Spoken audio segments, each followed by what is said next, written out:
Welcome to this third session, which was originally planned to be four.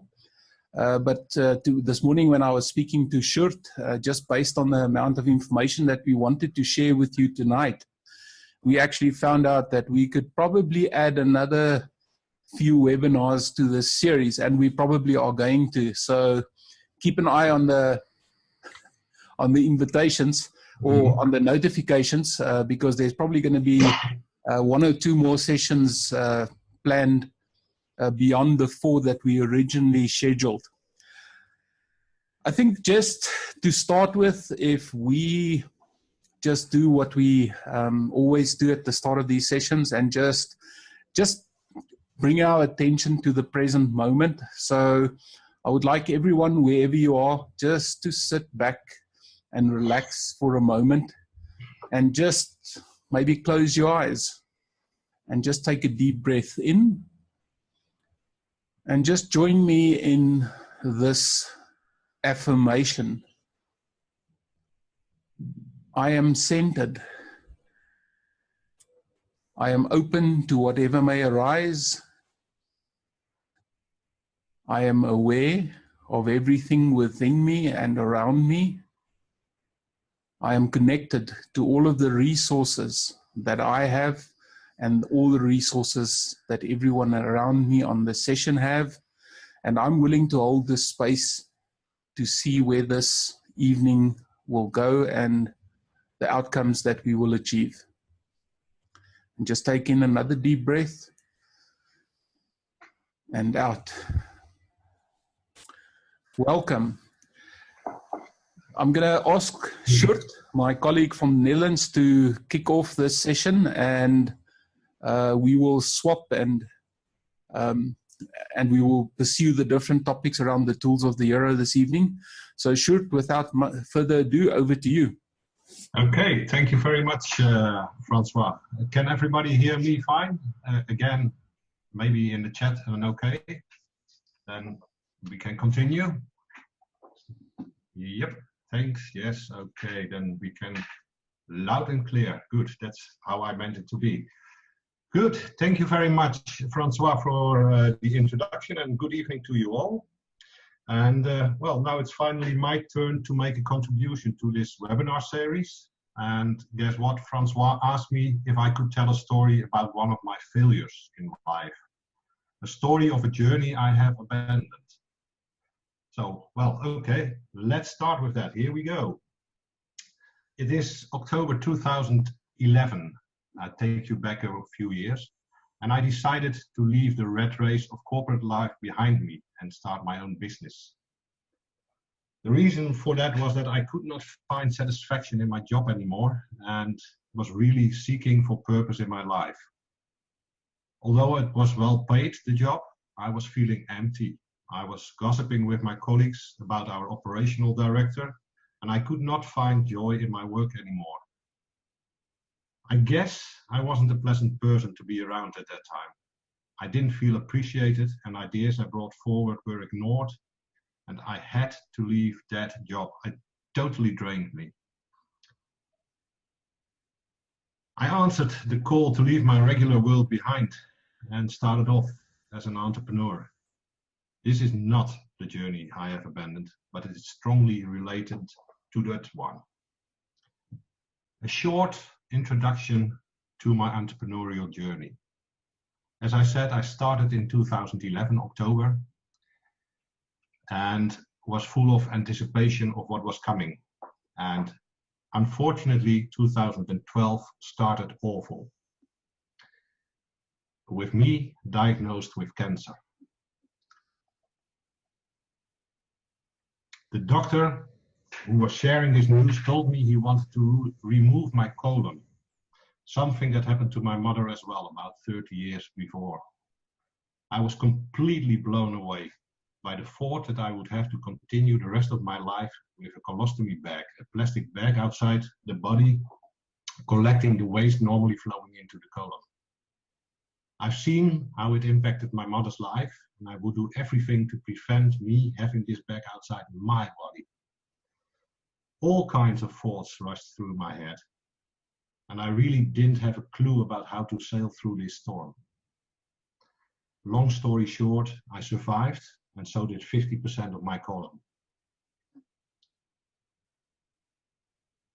In this hectic period of my life, I had no energy to really work on my business, and later in the year I accepted some assignments not really related to my purpose, but necessary to stay in the game.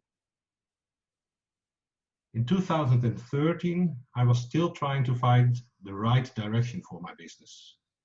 I knew my why and I knew the what, but was struggling with the how.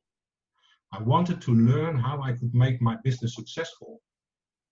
So amongst other things, I visited several seminars that year, one of which was the Success Resources Seminar. Quite a name, isn't it? Imagine yourself in a large hall with a few thousand other entrepreneurs trying to find the Holy Grail. Professional employees warm up the audience, and soon the first of about 8 speakers starts explaining his or her magic formula.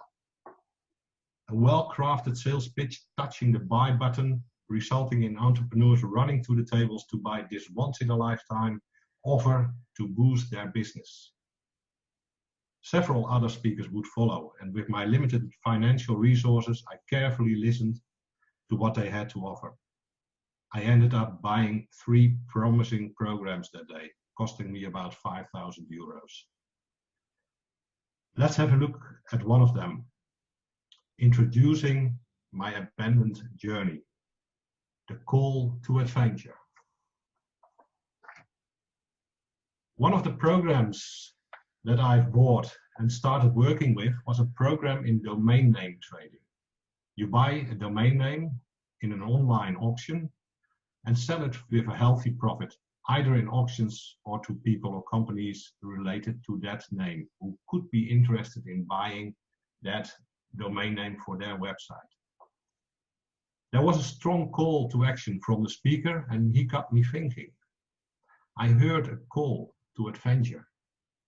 I felt excited about the possibility to earn money the easy way, and pictured myself with a laptop, sitting on a tropical beach, buying and selling domain names while enjoying a gentle sea breeze and some luxurious cocktails. It would provide security for my family and take away the uncertainties surrounding my entrepreneurship and health. Furthermore, if I could learn it, I could also teach it to my son and daughter, who at that time were students. That way we could also secure their education. Yes, of course I was excited about the possibilities and answered the call. The mentors on my journey were the speaker and his associates, and I was sure they were the right people to show me the way. I had a strong confidence that I could make it work. So that brought me to crossing the threshold. As soon as the offer was clear, and wow, did they put a giant price reduction on it, I ran to the booth where they sold the program. Full of excitement, but also keeping my cool, I joined the waiting line and signed up. My head was full of thoughts. What would my wife think of it? Could I convince her about the opportunities? Knowing her, she would most probably find it a waste of money. But well, I was the businessman, wasn't I? Of course, I had to learn new skills, but how difficult could that be? So I filled in the form, presented my credit card, and boom, I entered an exciting new world. My road of trials. As soon as I was back at my home office, I eagerly started with the online course in domain name trading. I needed to learn the basics, and because everything was new to me, I loved the discoveries I made. I entered auctions and bought some great domain names with a lot of potential, with the knowledge I had at that moment, of course. They had a much higher value than what I bought them for. So, well, I felt pretty good about it. I think, well, I'm becoming an expert in domain name trading. I went to the auctions more often, and that resulted in the end in me owning about 20 or so domain names. I continued learning and had contact with other entrepreneurs who had also bought some interesting domain names. One of them said she found it difficult to sell them again. I was not at that stage yet, so let's see. And she even faced some legal issues with one of the domain names. So I continued to learn and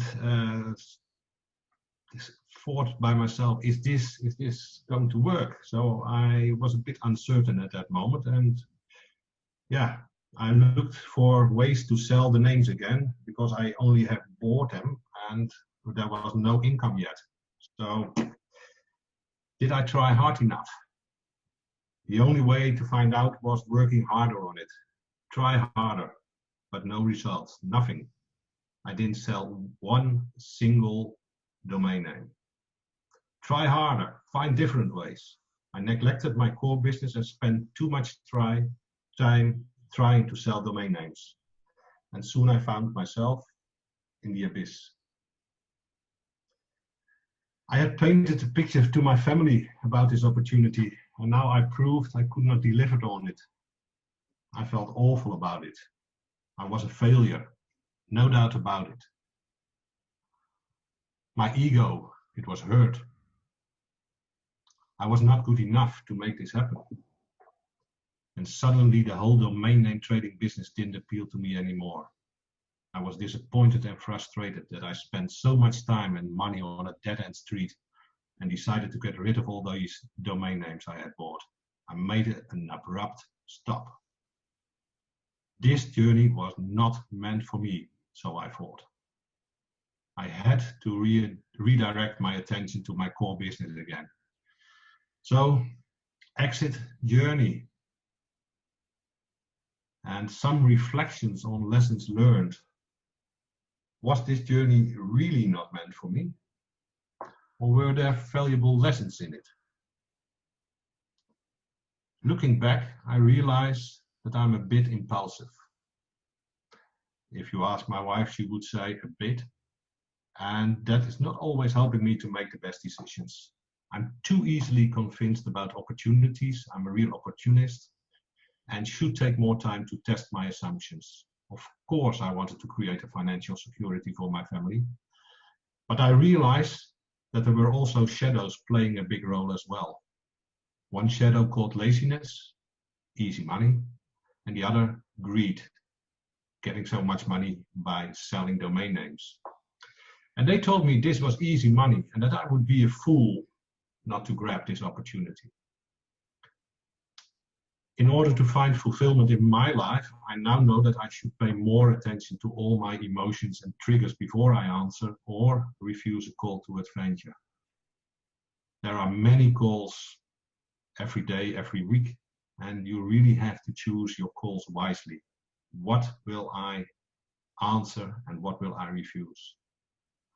However, I also learned that it can be purifying to realize that you may fail, and that you are allowed to be wrong every now and then. Taking the risks make me feel alive, even if I fail again, and that will definitely happen. So this was my story about a journey I had to abandon. I think it's now time to go back to Francois. Thank you very much, Sjoerd.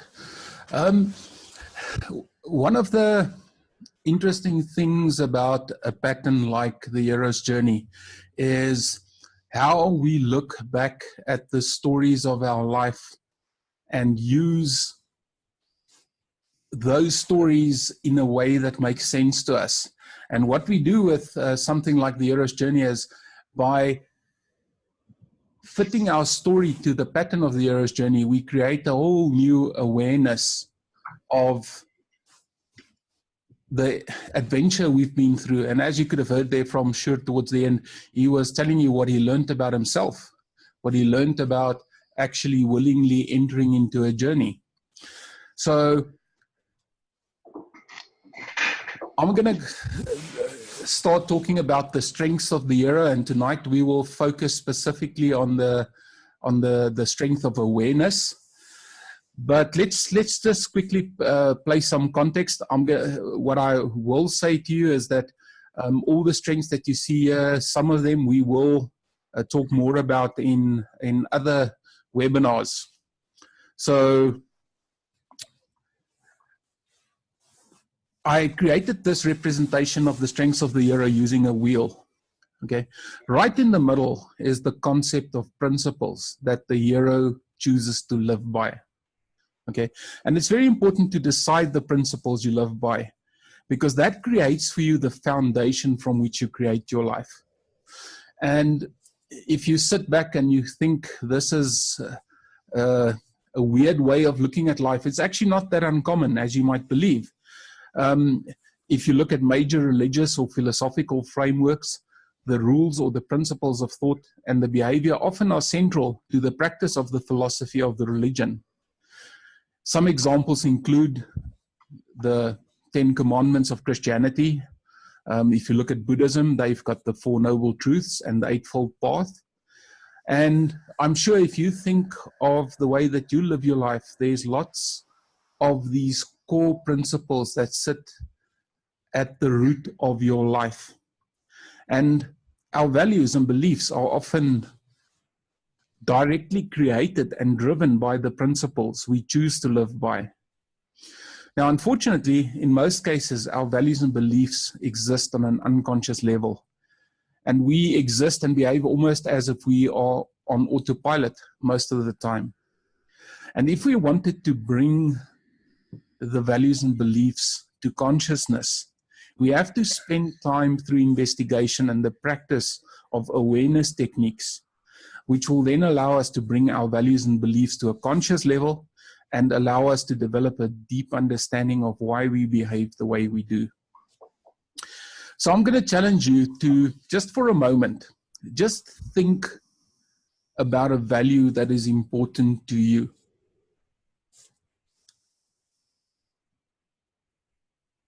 And once you have that value, just think of how that value affects the way that you behave in the world.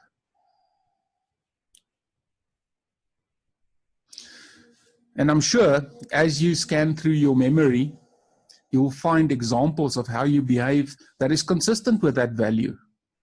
But if you look a little deeper, you also need to investigate all of the times that you did not act in accordance with this value. So if you want to know if this really is a deeply held value,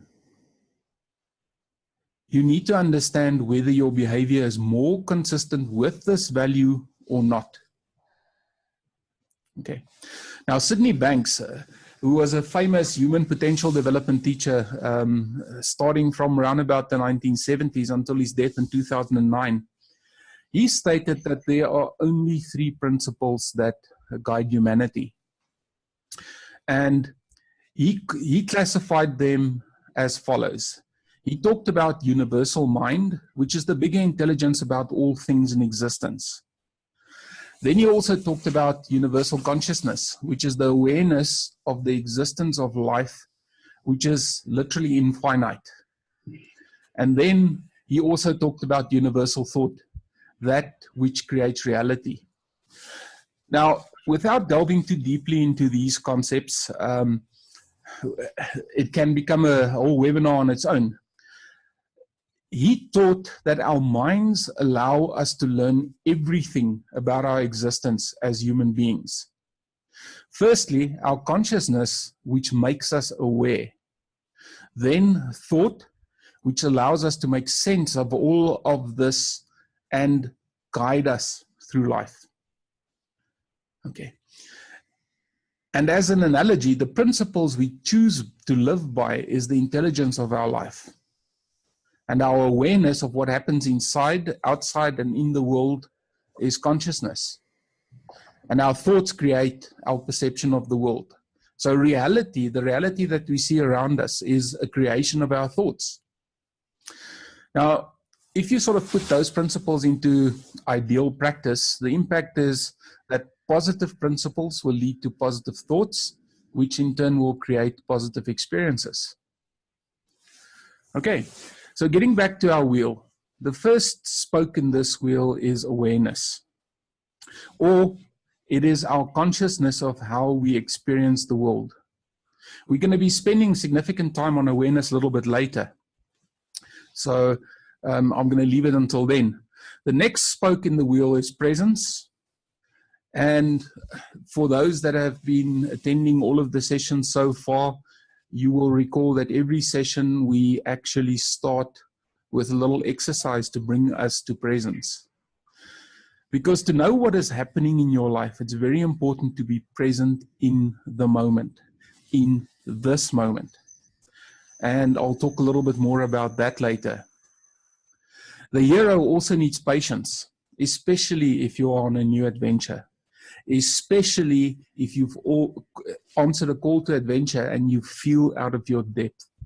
Because things take time to come to fruition, and impatience often hinders us in proceeding along our journey. Often, impatience causes us to abandon the journey before we've even achieved the outcome that we seek. And I think you, to a certain extent, you saw that lesson from the story that Sjoerd told us. Then there's passion. Passion is what brings us energy and joy. Passion sustains us, it drives us, and it gives us energy when the going gets tough, when we feel down, when we feel like abandoning the journey that we've chosen to go on. That is when passion kicks in and say, yes, go on, tackle this challenge, because the outcome that you seek to achieve is important. Then there's an important spoke, purpose. We started this webinar series on a session on purpose. And just to sort of review what we said in that session, our purpose is ultimately what brings us meaning. If we have purpose, it's very easy to pursue a journey that supports that purpose. Purpose gives us that ultimate reason to decide whether our journey is going in the right direction. Often we start journeys thinking that the journey supports our purpose, but then as we uncover more and more information, we sometimes find that our journey has veered away from our purpose. And often that is a place where we either abandon it because we can't see the link to our purpose, or we consciously decide not to pursue it because it's not aligned with our purpose. Then we get to the next spoke in the wheel, which is persistence. And one of the greatest qualities a hero has is persistence. Persistence is what allows us to experience a less than optimal outcome. Okay, that is just a fancy word for failure. Reflect on it, try something different, and then work on the obstacles until it's defeated. If you're an NLP practitioner, we have a presupposition that loosely stated says there is no failure, there's only feedback. And that sort of teaches us that when we have an outcome that's not the desired one, it provides us with feedback, it provides us with information, and we can learn from this information. And by learning from it, on the one hand, it opens other possibilities which we can pursue, and on the other hand, it shows us that this is not the option that we are going to try again, and we can try something different, right up until we find the one approach that works and leads us to that outcome that we desire. And until then, you have to be persistent. Then, resilience. Resilience is the ability to successfully cope with a crisis or with difficulties. In your hero's journey, you will have to deal with lots of obstacles, lots of problems, lots of difficulties. And although it's natural to be discouraged, it's important that you have the ability to bounce back and keep on working. Keep on facing the difficulties, keep on facing the crises, keep on facing the obstacles, and seek to overcome it. There's an old saying that says, you fall down 7 times, you get up 8 times. That is persistence. Then moving on to the next spoke in the wheel, compassion. Now, compassion literally means to suffer together. Now, compassion is the ability to have sympathy for the struggles of others. Okay, it's about having that empathy, being able to put yourself in the shoes of someone who is struggling. But it doesn't stop there. A hero will have compassion with others, but most importantly, a hero will have compassion with him or herself. Often, we are really hard on ourselves, and we are always ready to blame and punish ourselves more than others when we are faced with failure and the difficulty of our own making. The compassionate hero has sympathy for him or herself and understands that failure and difficulty is just another lesson to be learned. And if you look at the hero's journey, it is something that will be experienced. It's not something that might be, it's something that will be experienced. And learning that lesson is what readies us for the next step in our journey. Then we get to curiosity. Curiosity is what allows us to look at the world with fresh eyes and a deep interest. By not deciding that we already know what to do, but allowing ourselves to look at issues and obstacles and problems with fresh eyes, we also allow ourselves the opportunity to learn something anew. And then finally, in this wheel, we have courage. Now, courage is that ability that we have to do something in the face of something that frightens us, something that promises pain, and something that will deliver grief. Courage is not the absence of fear, but rather the act of transcending fear. As a very famous leader of South Africa, Nelson Mandela, said, "I learned that courage was not the absence of fear, but the triumph over it. The brave man is not he who does not feel afraid, but he who conquers that fear." And if ever there was a hero, it was this man. And he knew how to speak from the heart, and he knew how to speak honestly. Now, courage often manifests itself in the hero standing up for their beliefs, refusing that which will harm or hurt others, persevering in the face of adversity, getting out of the comfort zone, or facing suffering.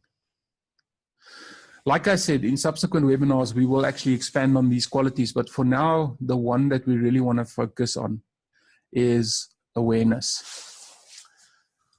Okay, so let's do a quick exercise.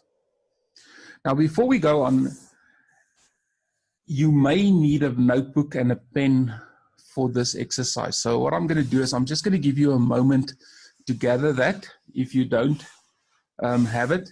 It's not the end of the world if you don't have something to take notes with. In that case, I just want you to create some mental notes. So what I'm going to do now is I'm going to actually prompt you with a question or two, and what I would like you to do is to reflect on it and ideally take some notes about it. So what I want you to do is, wherever you are at this moment, just have a look around you and just pick an object near you. Okay, it might be on your desk, it might be on a dresser close by. Just pick an object. Now, this is an object that we want to learn a lot about in the next few minutes. Okay, I'm going to give you a minute, and this minute is for you to take some notes. And what I want you to do is to describe this object in as much detail as you can in 1 minute. And what I'm going to do is I'm going to start a timer, and you will hear when it ends. So starting now.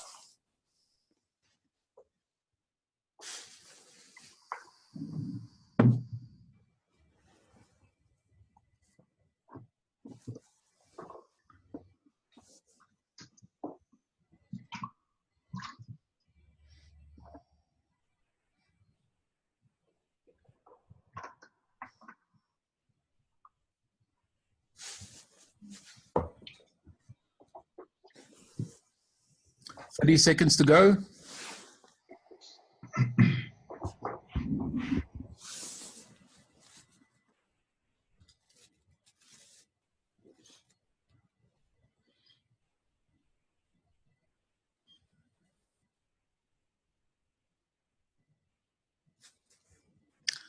10, 9, 8, 7, 6, 5, 4.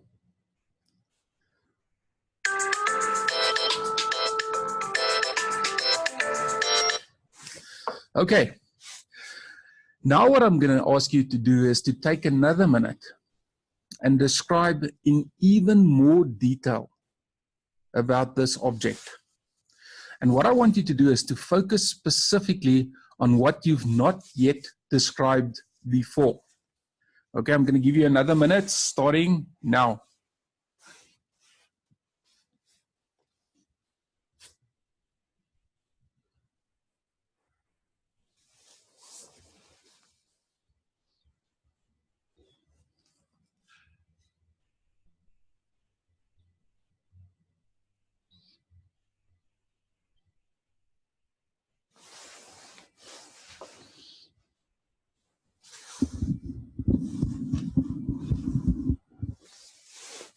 Thirty seconds.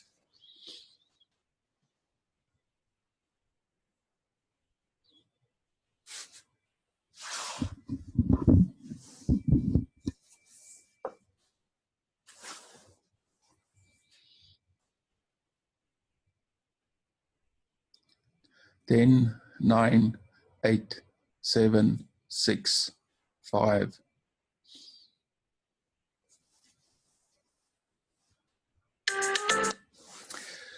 Okay, good. Now I'm going to give you another minute. And this time I want you to describe for me everything that this object reminds you of, starting now.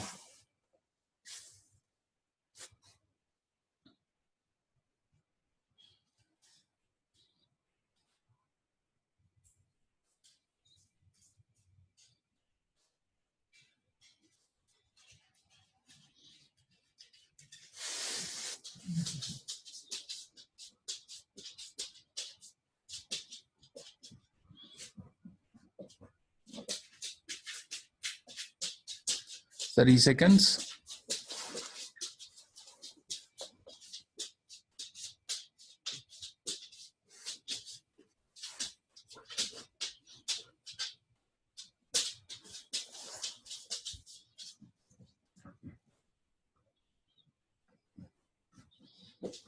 Ten, 9, 8, 7, 6.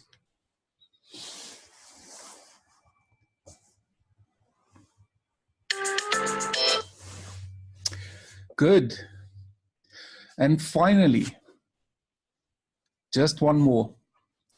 I want you to take a minute and describe for me what this object is not. Starting now.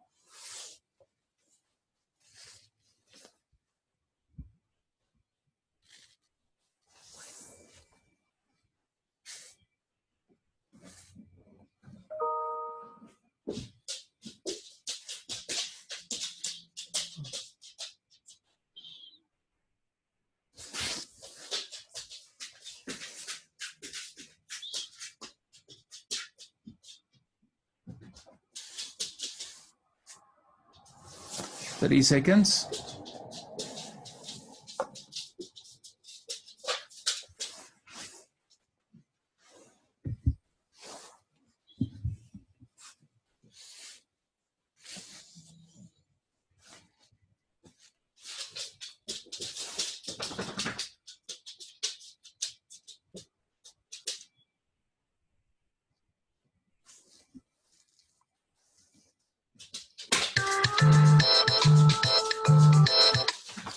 Okay, and time's up. Good. I hope that was an interesting exercise for you. So let me just ask you a question, just for yourself. How did this exercise expand your awareness of this specific object? And if you want to, you can just make a note or two about that. I'll just ask you the question again. How did this exercise expand your awareness of this object? And then, what unexpected thing did you learn? Now, we will come back to this exercise a little later, and we will just give you some context about why it's such a great exercise.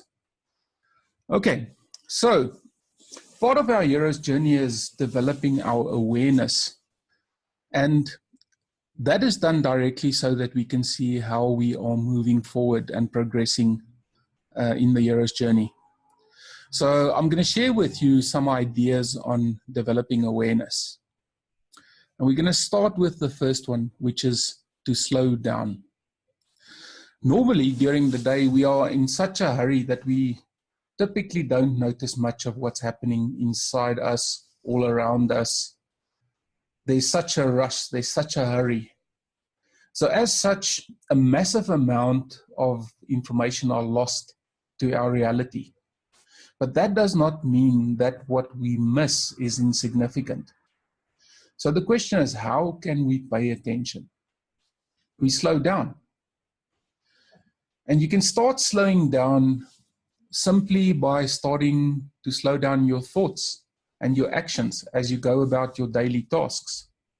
For example, as you are sitting there, listening to me over here, just notice your breathing.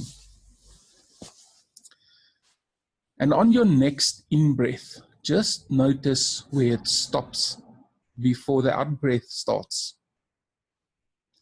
Is there a pause? Do you immediately start the next breath? What is your breathing pattern? And when the out-breath completes, notice where it ends. And what happens before the in-breath starts? Note the rhythm of your breathing. What thoughts are emerging while you are breathing? Just stop and acknowledge the first thought that comes into your mind right now. Why is this thought important or significant? Do you notice a feeling or an emotion? Where do you feel this feeling or emotion in your body?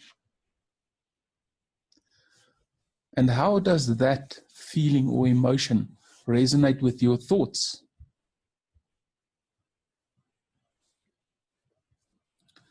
As you're sitting there, just connect with all of your senses. As you are sitting there paying attention to your breathing, notice what you hear.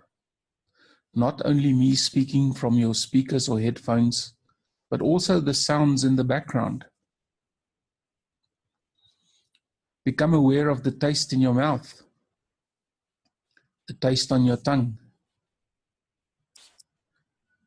Become aware of the smells around you, all while paying attention to your breath.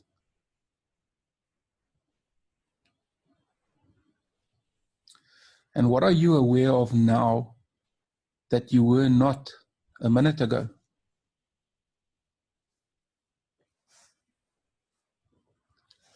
This is just a simple example.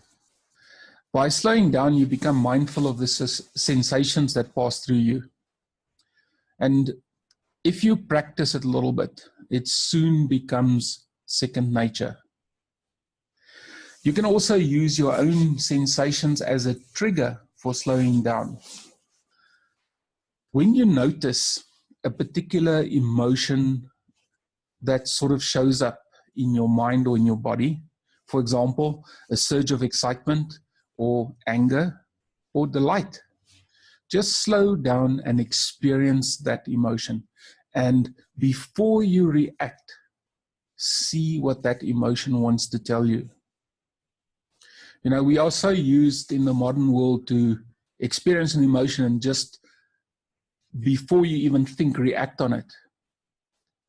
But in slowing down, you can experience the emotion fully and then decide what it means. Decide what this trigger is trying to say to you. and then decide on what the appropriate response is. I'm sure all of us have had the experience where you were triggered by something or someone and you reacted without thinking, and you feel bad about it to this day. Wait, see what your emotion means. Or while at work, on the way to your next meeting, just walk a little slower than you normally would. And as you are walking, just notice all of the information coming in through all of your senses. Notice your thoughts. Notice the emotions that course through you as you are walking to this meeting. Notice how your body and your mind interact. Simply by slowing down, you can increase the richness of the physical and mental sensations that are available to you. Which brings us to being present and connecting with presence. Now, I might say some things here that might seem a little controversial to you. So bear with me, and we'll have a Q&A session afterwards. And if you want to, we can explore this more in that session. The present moment is the only moment that exists. If you think about it, the past is largely a reconstruction of knowledge about things that happened a long time ago, and that we now create anew in this moment from a perspective very different from the one when it happened. Time has passed, you've changed, and what you think of as a memory is very much changed by what has happened to you since and what you have learned since then. So when you're recalling a memory, it's not a factual memory, it's more of a construction that is a combination of what you experienced at the time and the growth that you've experienced over time since then. And the future is even worse, because it's simply a projection of thought based on an accumulation of your current knowledge, and then either a positive or a negative projection. The only space in time that you can trust and that is real is the here and now.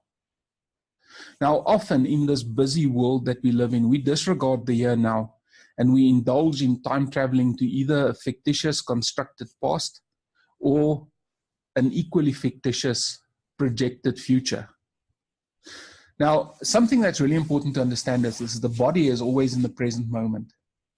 So anytime you find your attention disappearing towards the past or the future, it is easy to just come back to the body, the sensations, the feeling inside, and the breath. And another useful way to return to presence, which combines a lot of those things, is inducing the coach state in yourself. With other words, centering yourself on your breath, opening up to whatever may arise and welcoming it. Being aware of everything inside and out, feelings, emotions. Connecting to all of the resources that you have and all of the resources around you that can support you. And then holding that space for yourself and others. Then, from this state of presence, we can then move to intention. Now, intention is all about how you want to be. Intention is typically an aim or a commitment to do something, but it can also refer to a state of mind. If you have your mind set on accomplishing something, deliberately setting intentions make it easier to stay on track. And it typically helps us to notice when we deviate from our path. For example, here's something you can think of in this moment.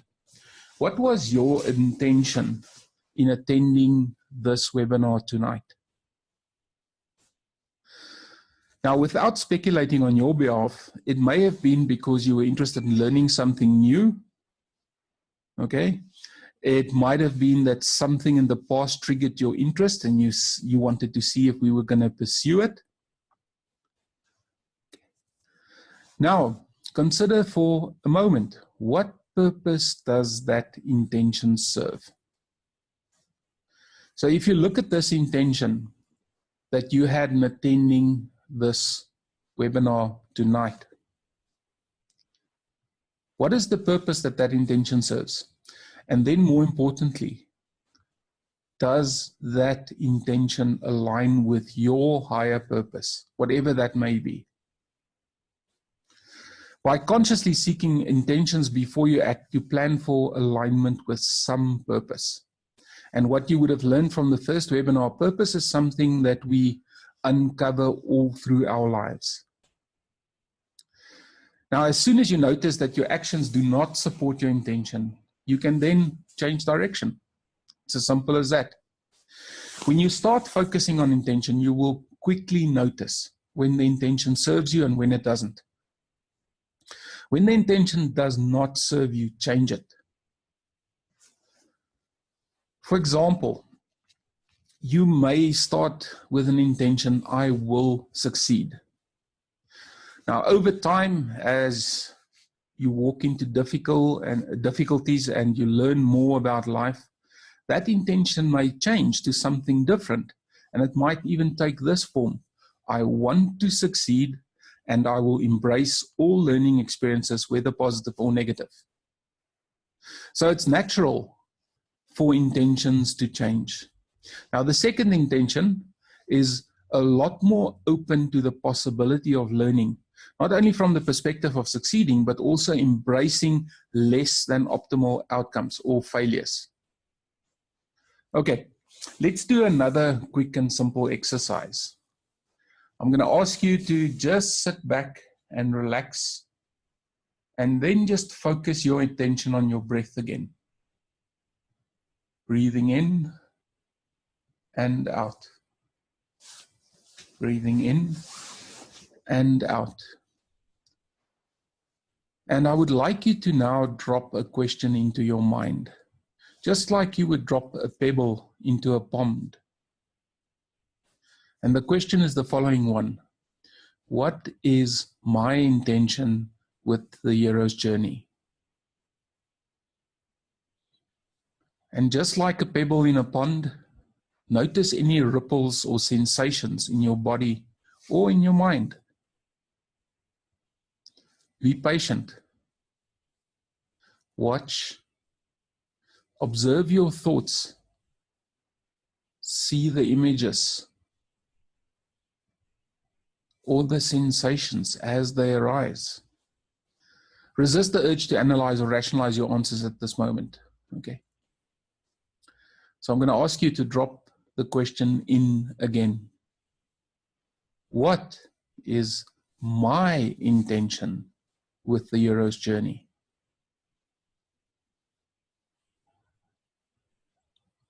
And notice what you notice.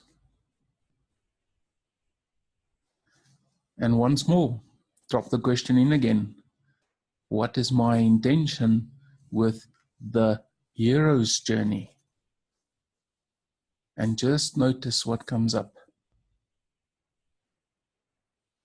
How is your intention changing as you drop these questions in repeatedly? Now, intention is also helpful if you are working with others.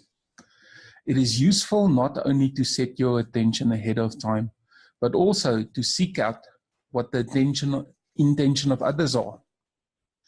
Because at that point where your intention and their intention intersects, that is the point at which productive communication or collaboration will emerge. Which then brings us to the next point, attention. Now, attention is focus. Focus can be wide, it can be narrow.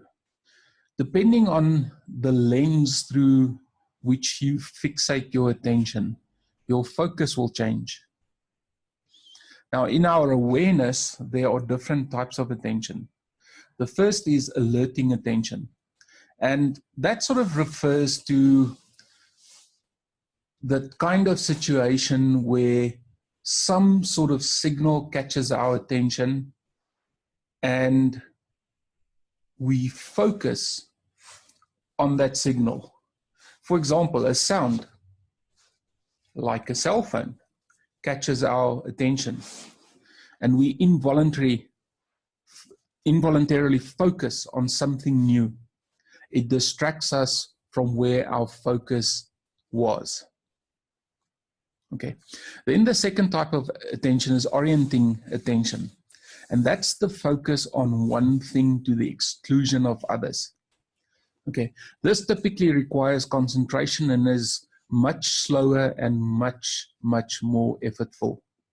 And an example that I can use here is typically when you are studying for an exam, where you have to concentrate, where you have to slow down to the tempo at which you learn and retain the information. And then the third type of attention is executive attention, where we take control voluntarily and shift focus from one thing to another. So here we have control. We decide to change our focus from one thing to another. For example, just for a moment, think about what you can have for dinner tonight, or if you've already had dinner, what will you have for breakfast tomorrow? And then consciously bring your attention back to the present, the here and now, and focus on the words that I'm speaking to you. Now, by training attention, we can choose to move focus to where it is most important. By knowing what catches our attention and distracts us, it allows us to manage those triggers. For example, if you know you are distracted by your phone, switch it off. Okay. If you know that you are easily distracted by your phone and you are in a situation that you want to move away from, by all means, keep it on. By understanding how our own personal attention works and training it, we can actually direct our awareness to do that which serves us. Okay, so let's do another quick exercise. Just for a moment, close your eyes and return to a deep breath in and out. And in and out.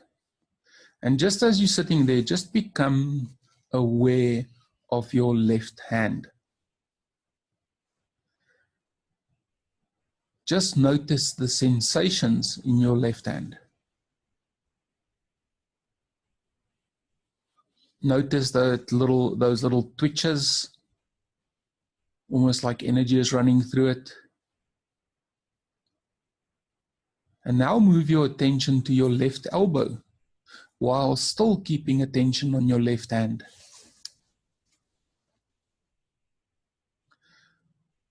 And while keeping the focus on your left elbow and your left hand, move your attention to include your right hand so that you are simultaneously aware of your left hand, your left elbow, and your right hand.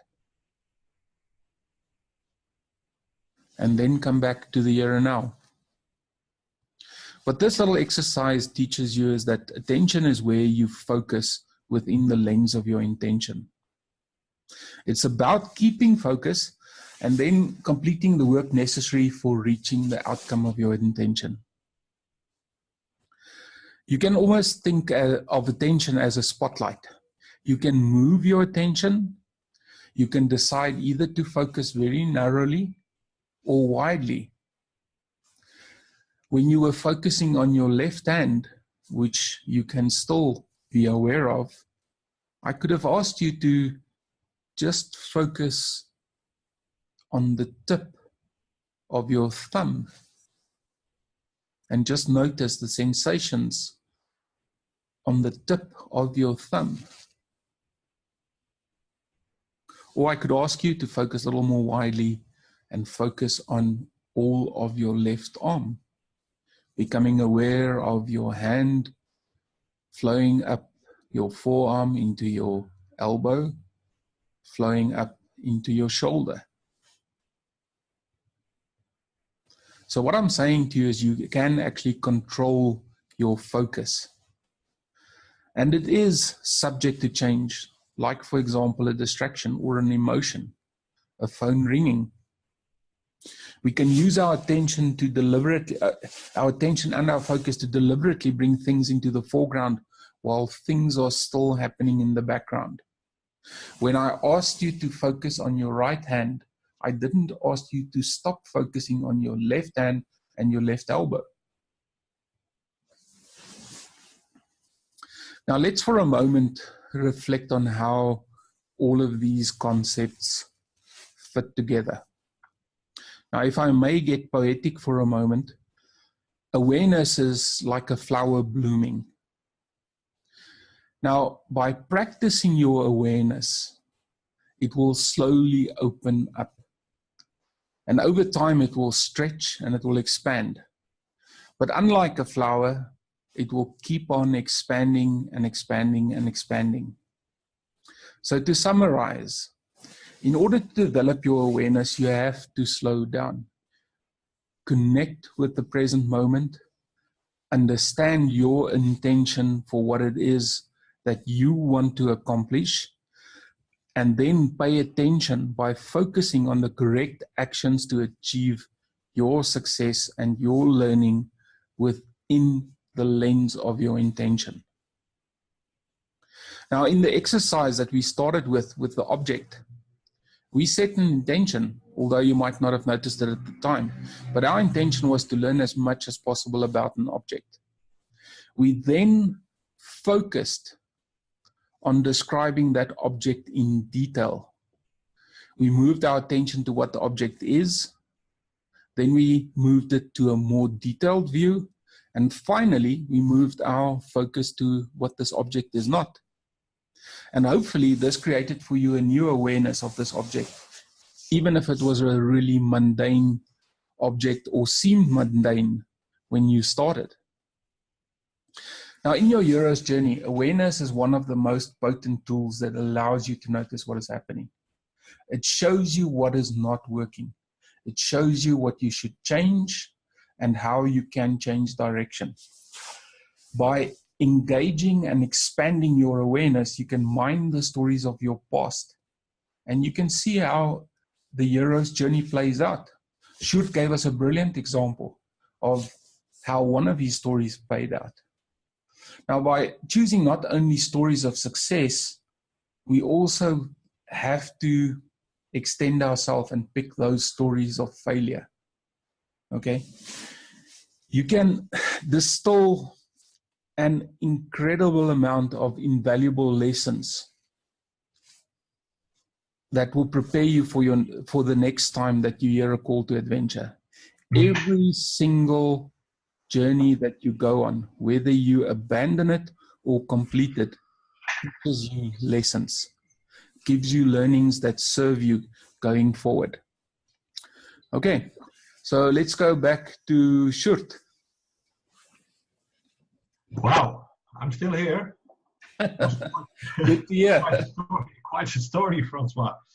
Of course, we already discussed a bit of it, but it's always surprising to see how it enters your mind. And thank you also for giving the insights about the strength of the hero and how about developing awareness. And now we come to another journey of mine, and one that I did finish, or well, is a journey ever finished, you may ask. But it's a story that I haven't abandoned, and it's the story that I started with in the beginning of the webinar.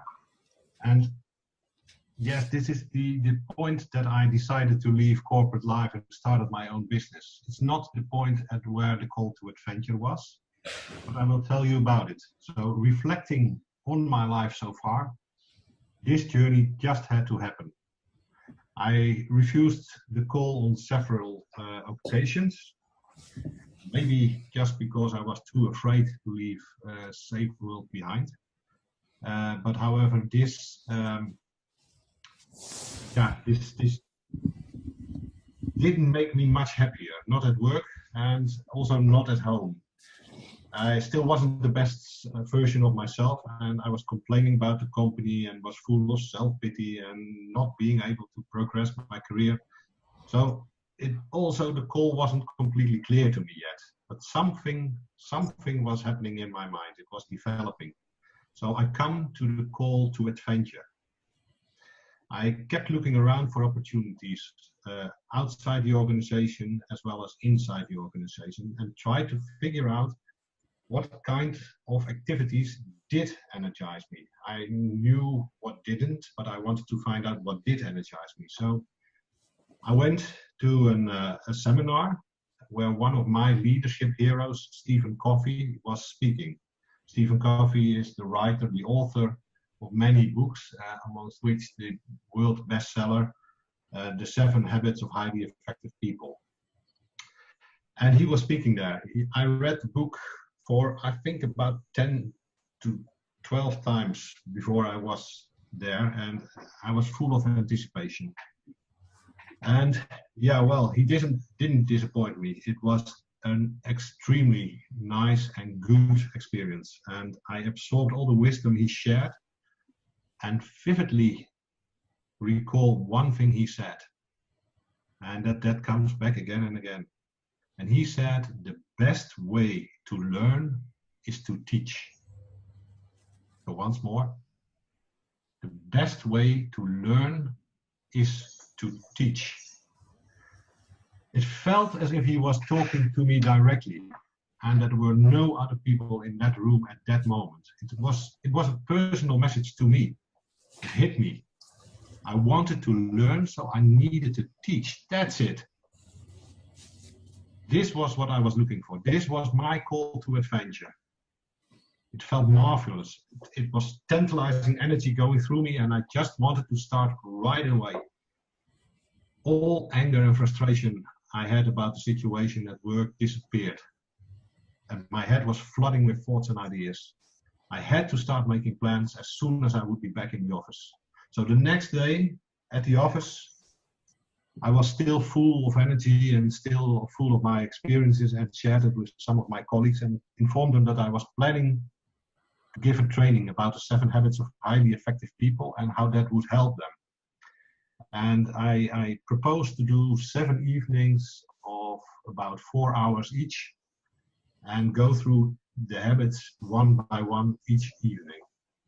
And I got 20 people attending, and it felt as if every single session was full of electricity. I felt energized like never before, and so were they. Some even mentioned the words like life-changing. Can you imagine if you hear that about your training?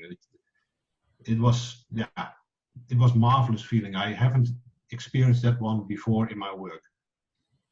But unfortunately, there was only a small group, and these sessions were after working time, and I still had to do my regular job, and there was no way I could become a company trainer. I was simply too expensive in their eyes to become an in-house trainer. There was no time for those kind of hobbies. So what made me cross the threshold? I still stayed on for about a year, and a year later, many frustrations later, I finally broke the threshold. I didn't just cross it, I just broke the threshold. And after another collision with my managing director, I finally quitted my office job that bore the hell out of me.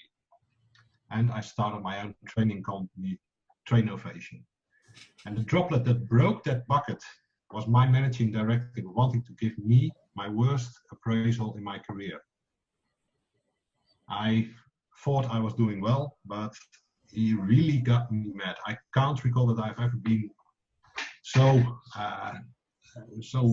mad at a managing director, and it was so intense, and I had heated discussions with him about this appraisal. So I asked him, what is going on? What do you want from me? What is your intention to speak with Francois' work? What is your intention with me? And is it to fire me, or what do you want?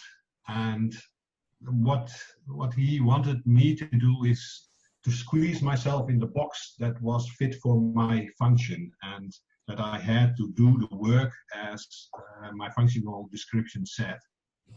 And he just, in my view, he just couldn't see that this was exactly what the company didn't need.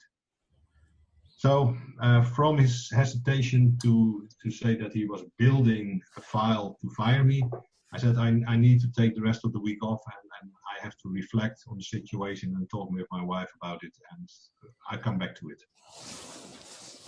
So in my reflection and talk with my wife, I figured out that this might be the best moment to make a huge change in my life.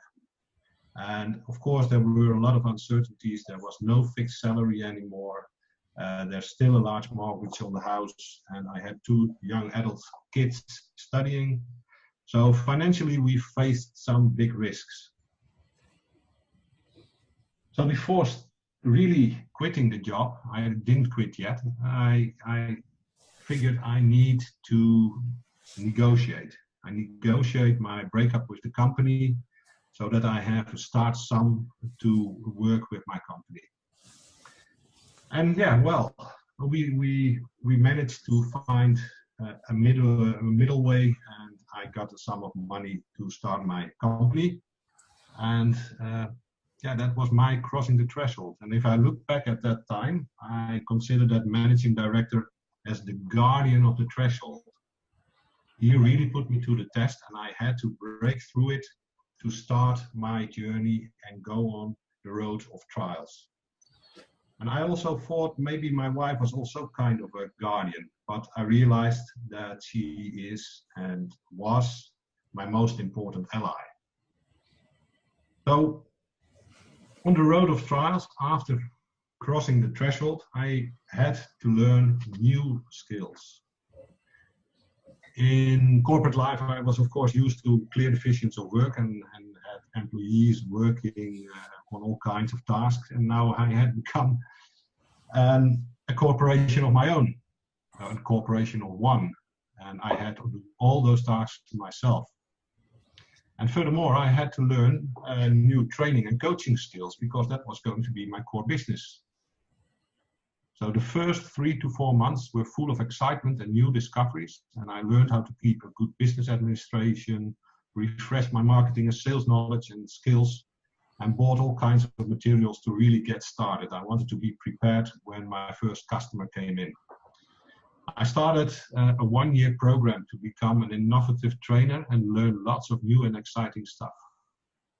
I was on a mission, and I wanted to help other people discovering their hidden potential as well, while also discovering my own. My obstacles during this phase were small compared to my mission, and therefore not too difficult to overcome. But also, unfortunately, compared to what I was about to hear, what I was going to hear in January 2012 really sent me to the abyss. As I already mentioned in my other story earlier, it was in 2012, January, that the doctor told me that he found malicious cancer cells in my colon, that it was best to remove it. It felt like the earth beneath my feet disappeared, and I had no clue how to continue. But strangely enough, and now when I reflect on that period, my health wasn't even my first concern. My thoughts were with my family. How am I going to support them when I'm in the hospital? How will my parents react, knowing that my mother had the same problems? Will I be able to work on setting up the business while I'm recovering? How will we manage financially now I'm jobless and unable to work? All those kind of thoughts crossed my mind. And it's a bit weird that it was not for how will I recover, will I die, or no, those were not my thoughts. And it would take until the end of February before I would get surgery, and luckily the surgeon and I agreed that taking away only a quarter of my colon would help. Another quarter was already taken away a few years ago, so I was left with about half a colon. So yeah, okay, let's go into it and see what happens. I continued following the teaching program, and that was for the month of February, and I thought that I could also continue to work while recovering, and I knew what I wanted, so my willpower would help me achieving what I wanted. I couldn't be much further from the truth. My energy levels after the surgery were terribly low, and the healing of the wounds took much longer than anticipated. I just had to practice patience. I had to be patient. And thanks to the support from family and friends, I got up again. I don't know if it was the 7th time I fell down, but I got up again. I bounced back. And I continued with my journey. And this dark episode taught me many things about myself. For instance, you will have setbacks on every journey. It's how you deal with fate that determines your destination. Also, you're not on your own. There are many people that can and will help you getting back up. Accept the help offered. Even, or maybe especially in difficult times, a clear purpose helps you to continue your journey, one way or another. I think I can safely say that this illness was also a kind of a blessing. It made me even more determined to continue my journey. I had to succeed. And somewhere in June or maybe July, I got an opportunity to earn some good money again. It was not exactly related to training or coaching, but it helped me to form a financial buffer, and so I had less worries. And that was important that time. And so from that comes the transformation. I was on the road again, and I finished my one-year program for innovative trainer, and it brought me some nice assignments in which I could master my training skills. The income also allowed me to seek further possibilities to master new skills, and that was important. You have to invest in mastering new skills when you're on your journey, when you're in your transformation. And one important step in that was that I also managed to get a license to use needling brain instruments with which you can determine preferred thinking processes in people. And this helped me understanding what had gone wrong in my previous life, in the corporate life, and freed the way for my book writing aspirations, also on the list of things to do during my journey. My focus became clearer and clearer in this transformation time. And with the money I earned, I searched for the further programs. I already told that. And one of them was a book writing program. It was almost 30 years ago that I first had a dream about writing a book one day, but it took until 2013 that all those things came together in this particular journey. And it resulted in a book written in 2014. I had my own models and my own material, and I could use it in my training and coaching. And furthermore, it led to my second book, which we published, and we is Ingvar Jonsson and I from Iceland, which we published in 2015. And that brings me to the consolidation phase in that journey. You see, I'm much further down the road than with the journey I abandoned. In the consolidation phase, the second book, an inspiring and synergetic experience with Ingvar, opened new doors and new opportunities and brought me to South Africa. And it's there that I found my tribe of creative and critical thinkers at the Accra conference in Bella Bella. A community of highly inspiring people from whom I could learn even more. It would challenge me to continuously improve and expand my knowledge and skills. And this year will be my 4th time that I will be giving workshops at Accra, and it will be together with Francois, and we will talk about the hero's journey. If I look back at the year since I quitted my job, I feel gratitude for what I've learned and how much more intense my life has become. My illness helped me seeing what's really important in life, and it's not having a well-paid job. It's about making contribution to other people's life and accepting, and that's also an important one, other people making contributions to yours.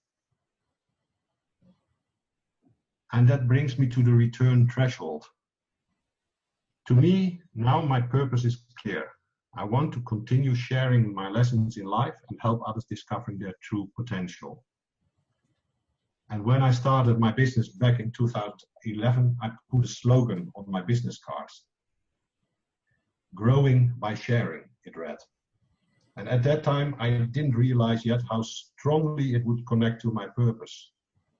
And during my journey, it grew stronger and stronger, and I feel I actually live this life right now, in this moment. And it is exactly what energizes me. And it is not always easy, but also it's very rewarding, and I hope I can keep on sharing and growing for many more years to come. And I return to a brave new world. And during my journey, I learned and grown a lot, and I'm very grateful for that again. And I continue applying and sharing my lessons learned. I want to inspire others to find their purpose in life and share their experiences. And isn't it great to see to what levels of greatness ordinary people can reach? And I consider myself an ordinary person. And if I see what I've reached in the past 5 years, I love it. And it's great to be part in the development of other people, even if it is a small part. And to me, for that is the essence of my role. And now Francois also asked me to share with you how did this journey help you for your new call to adventure. And the new call to adventure is the call to adventure to do the hero's journey together with Francois. And that is the part of time. Has my journey finished? Can I stop now, or is there that new call? I think that I can safely say that the journey I started by answering the goal, the best way to learn is to teach, has been completed. I've been able to transform myself from an uninspired manager into a person that has found his purpose in sharing and growing knowledge, skills and life lessons. Each and every step in this journey has prepared me for yet another call to adventure. The hero's journey. The call to adventure I received from Stephen Covey made it clear to me that if I wanted to change my situation,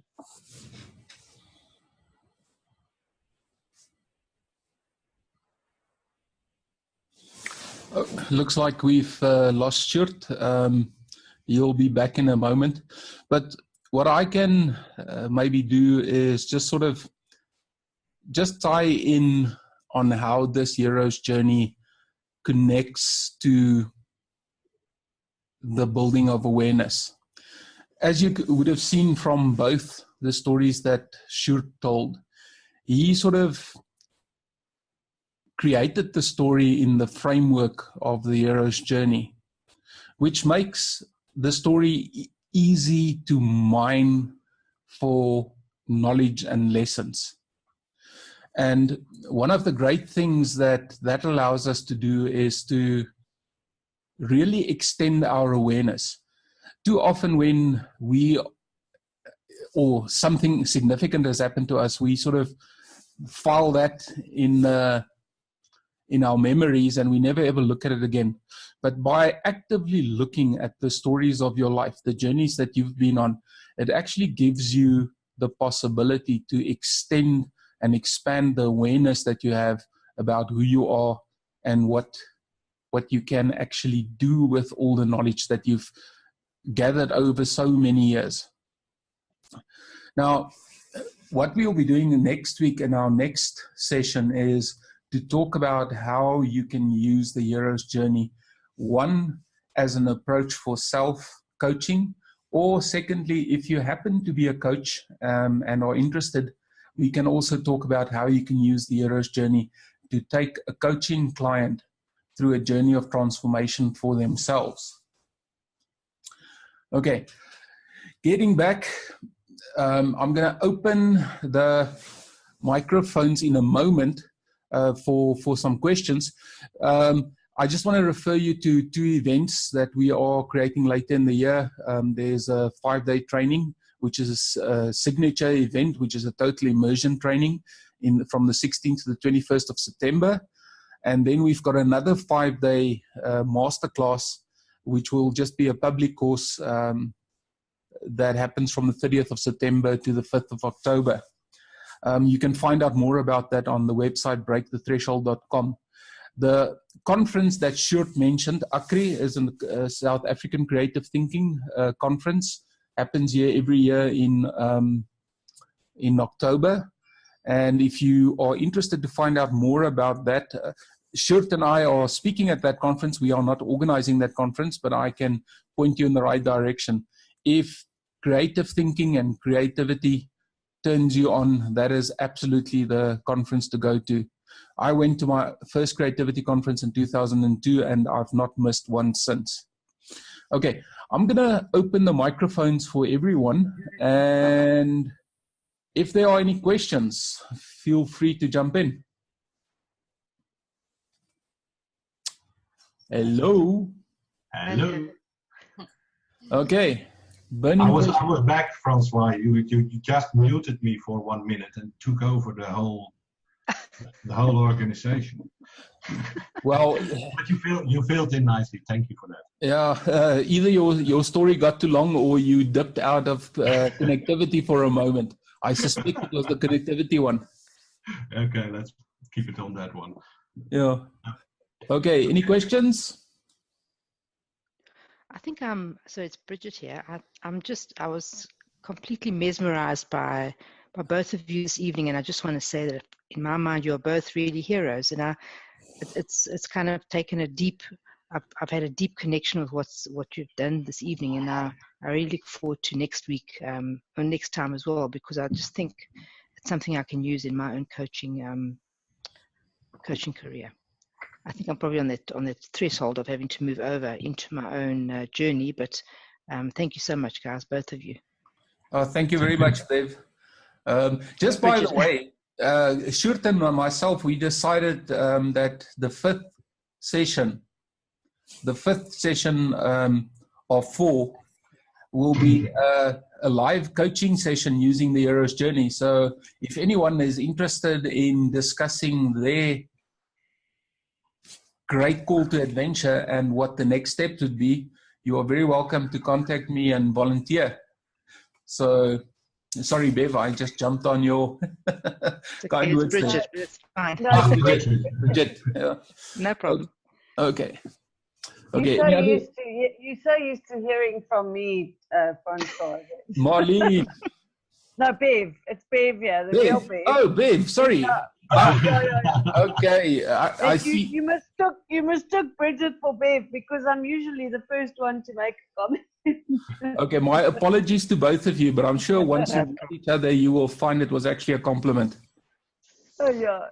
Thank you. And it was just, I'm blown away by the session. Oh, wonderful. Yeah, but this blew my head back. Oh, good. Thank you. Thank you. Yeah. Great to hear. Okay, we have a compulsory another 5 minutes, so. No, we don't. You've made this like 1 hour in the last 2. Yeah. It's an hour and a half. Yes, I think fascination with the topic sort of ran away with us. I really, from my side, have to thank Sjoerd for being willing to share his journeys with us. you know, often when we start talking about our own stories, it's hard for us to be vulnerable enough to share, especially the things that didn't work so well. Yeah. And Well, if I may say it, to me, reflecting on those two journeys was a very useful exercise for me, and it really gave me more clarity on my path. And yeah, maybe it's a good idea for you also to take some hours to write down something about your journeys, and maybe pick a journey that you have abandoned, and pick a journey that you are about to enter, or as you said, Bridget, you were standing maybe on the threshold. Yeah. What are your thoughts about it? And Yes. maybe use the slide that Francois used in the second webinar as your guide, and see what it does to you. What kind of emotions do you feel? Can you relive the emotions? And what stage are you? What other journeys have you made? And from that you can see what way do I want to go to. Mm-hmm. Yep. Thank you. Yeah. And an easy way to summarize what Sjoerd just said is, as you step through each of these steps in the journey, just notice what was going on in your head, what was going on in your heart, and what was going on in your gut. Okay. Yeah. Because those are the three parts, and I mean, that's a totally different session, but that's the three centers of intelligence that we think with. An interesting thing is that there's a huge amount of neurons that is created and live in your gut and in your heart.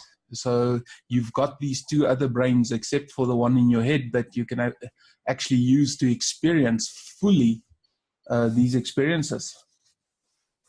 Yeah, and I think what you said, I think I mentioned it a while ago, I tend to completely overuse my head and ignore the other two. So it's kind of an opportunity for me to, the way you've kind of broken this down for me, to sit back and try and use the other two dimensions. Yes, absolutely. Yeah.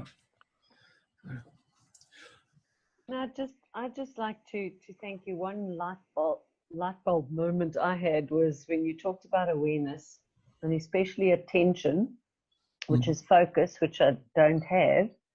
I'm a strengths finder coach, and out of the 34 talent themes, focus is about number 300 out of 34.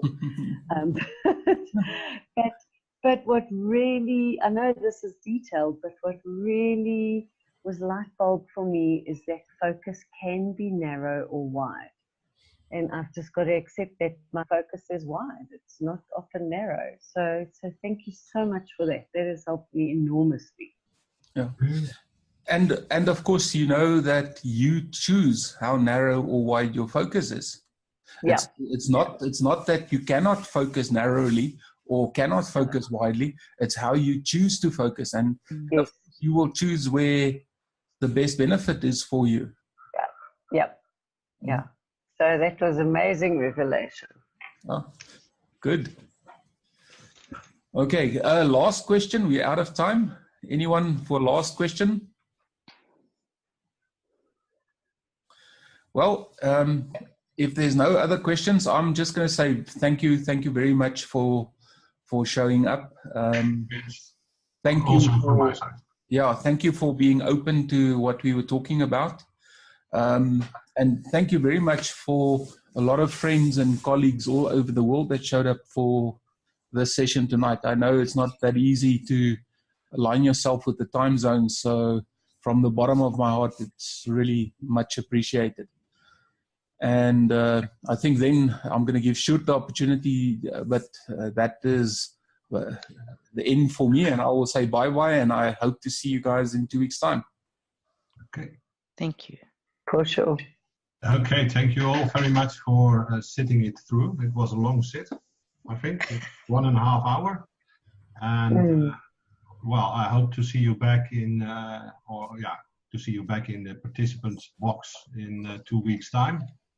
And we will work hard on making another interesting webinar for that time as well. Yep. So thank you very much, appreciated. and Thank you. till the next time. Okay. Thank you all. Okay. Bye-bye. Thank you so much. Bye-bye. Bye.